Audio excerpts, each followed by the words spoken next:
All right, guys, welcome back to the channel. My name is Highruler, and today's video is going to be talking about, well, we're going to be talking about this. In our next episode, we'll take a look at what you can expect from our game after launch. So yes, we are going to be talking about Insider Episode 3. Insider Episode 3 is going to be talking about post-launch content when that comes to Suicide Squad, which means a lot of the stuff they're going to be talking about is going to be characters, locations, weapons, bosses, storylines to carry through the next year of the game. And we're going to talk about all that because we're going to be dissecting Insider Episode 2 to really hone in on some predictions and what they could be talking about. Now, before we get into any of that, let's talk about why this video is being made so long after Insider Episode 2. And the reason for that is that on Twitter, there was a tweet by Maddie the Gooner who had asked, when should we be expecting Insider Episode 3? And Blues fan 087 had actually replied that it's going to be January 24th, which is about 5 weeks from the Episode 2. And that's actually 5 weeks from Episode 1. So it does line up that our next Insider Episode video is going to be January 24th. Now, funny thing about that is that's actually 6 days from the deluxe edition launch, right? That launches on January 30th. I went and did the math, and Suicide Squad has an average posting on their YouTube channel of 5.4 days. That to me actually does line up that you would get a video on January 24th. Now, to break that down even further, because why not? It's, 12:30 on a Thursday night. I looked and I saw that they post mostly on Wednesday, with 6 videos being posted on Wednesday, 2 on Monday, and 2 on Thursdays. With their last video being on January 3rd, I could see them moving towards a weekly video release coming on Wednesdays, as it makes a lot of sense now to stretch out what you have to get to Insider Episode 3, which gets you to that deluxe edition launch. So I really think that that 5.4 that we did see is going to be stretched to 7, and I really think that these videos will come on Wednesdays leading up to the Insider Episode 3 on January 24th.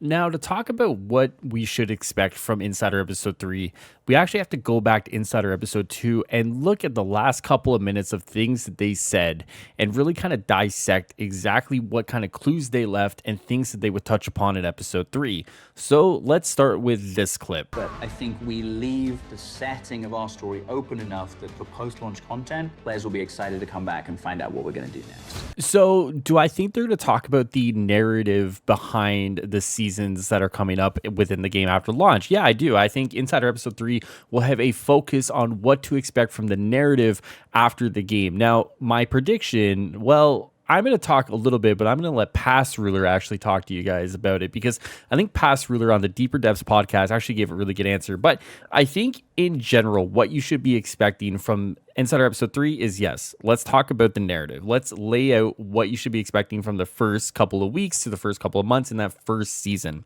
Outside of that, I think we should be expecting that the narrative itself will be closed off with the end of the game. I think one of the things they've touched on already is that this game will have an end, but that there will be reasons for you to come back, right? So it's not going to be that the story isn't finished. It's that there are things that are going to be continued on that you can experience, that you can go through. But if you never do that, you have a conclusive end. But I don't want to talk too much. I think Past Ruler actually gave a really good answer. So why don't we go to him? Highruler, do you think we'll get seasons? And if we do, what do you expect to see? Yeah, I think seasons are kind of needed in a live service game, because I think it ties a little bit of a story together. So I think the way you look at seasons is you take a season as like a micro story or like a chapter of a book, right? But then you combine a bunch of chapters to get to the end of the book, right? So I think what you have to do is you start laying the breadcrumbs in season 1, season 2, and then you kind of have a finale for that, whether that's like 3 or 4. I don't know if this game's going to last, 12, 14, 16, 18 months, but I think you almost have to kind of lead in to whatever your finale is going to be, your planned finale, by starting that with seasons, right? So, for example, if we take Doom's idea, right, and say we have to refight certain Justice League members, over the course of like certain seasons, then your finale may ultimately be you fight the Justice League as a whole, right? Just for example, right? So I think what they have to do is, if they are going to do seasons and they are going to theme it, I think each theme has to kind of play into itself, but tell a broader story through the breadcrumbs that they're going to lay. If they do that, they're well on their way to creating a really cool, cohesive, post-launch narrative.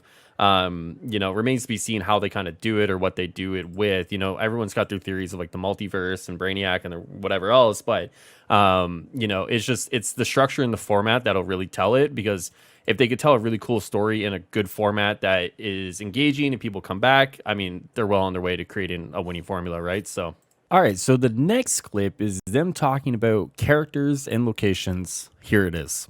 I don't think players are ready for the new playable characters they're going to get, or even the places they're going to get to take them. This game is much bigger than the world of the Suicide Squad. So this is an interesting topic for many different reasons. Obviously, we do have a data mine list of potential characters and the release order from Miller. And also he's talked about that each character could potentially have a location tied to them. So a character releases with a small location and you get to take them there, right? And I think this exactly ties in with what they're talking about. Do I think that we're going to get something like Atlantis, for example? I don't think so. Do I think that we're going to get small little areas to add on to Metropolis over time? Yeah, I think that's very possible. How much of this are they going to talk about in episode 3? Honestly, probably not a lot. I think what they're probably going to talk about is that they're going to kind of tie in their overarching post-launch narrative with certain characters, and they're going to say, hey, the story we're telling will bring in new characters over time, and they'll add a little stinger at the end that kind of suggests what the character is. Now, if you don't know, here's your chance to kind of skip ahead 10 seconds. But that character has been data mined to be Killer Croc, and I think there could definitely be a stinger at the end of that. But here's the thing. If season 1 launches February 2nd or a little bit after that, there's still a lot of time to kind of tease Killer Croc and tease his arrival to this game. So I don't think there's any sort of immediate future where we're going to talk about Killer Croc in an official sense, but I think that there are going to be some teases laid with episode 3 about that first DLC character coming to the game. And now, obviously, there's more than just the narrative and the characters, right? This game is going to be built upon many different things. Are they going to talk about weapons and weapon variety and how often they plan to add new weapons? I would certainly hope so, because this is a game that just won't survive on characters and locations alone.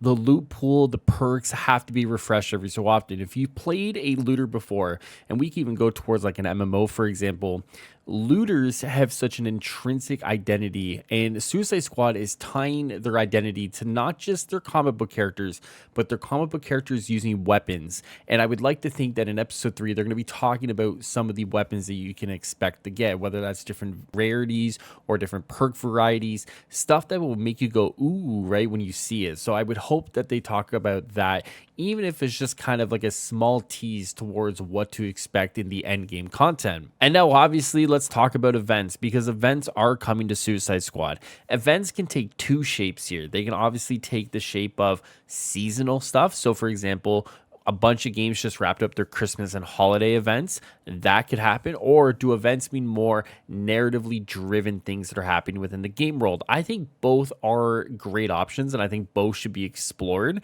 Now, what they should talk about, if they are going to talk about anything to do with events, is just give a little, sort of tease towards what should we be expecting, right? Are they going to be more narrative focused events? Great. Then kind of give a hint towards that, right? I think one of the things Avengers did well at the start was that events tied in with the narrative. They made everything kind of feel cohesive to what they wanted to do. And I think one of the things that unfortunately just happened was that they weren't able to update their events quick enough and add more to kind of refresh that every week, right? So I think if they are going to add events, I think two things. It's okay to use narrative focused events and reuse those over time, as long as you're having a refresh of those events taking place over multiple different seasons. And I think it's great to tie in real world seasonal holidays to events in your game through such things such as Christmas skins or whatever else, right? Many games do it. I'm a sucker for it. So I think if Suicide Squad does anything around that, I think it'd be great to kind of get an idea of what their plans are. I definitely think they will be talking about events and basically just saying, here's what we plan to do. And if they are going to do some things with seasonal holidays, I'd like to see them show off some skins right away, just to kind of be like, hey, here's what we got. Either way, I definitely think events are going to be a big focus moving forward, as they usually are in live service games. And I can't wait to see what Rocksteady has going on with their game. So with that being said, guys, that is the end of the video today. Just a short little one talking about, obviously, Insider Episode 3. When do I expect it? How many videos do I expect between now and then? With a quick little math breakdown. And then kind of my general thoughts on the content of Insider Episode 3. And then kind of the post-launch, predictions, so to speak. So if you guys agree or disagree, let me know in the comments below. I'd love to hear you guys' thoughts on what do you expect in the month leading up to the launch of the game, and then what do you expect for the next 12 months after the game launches, so to speak, right? So as always, guys, make sure you guys enjoy the rest of your day, the night. You take care and take care of yourselves, and I'll see you guys next time here. If you enjoyed this, you want more, like, subscribe, do all that fun stuff, and I'll see you guys next time. Later, guys.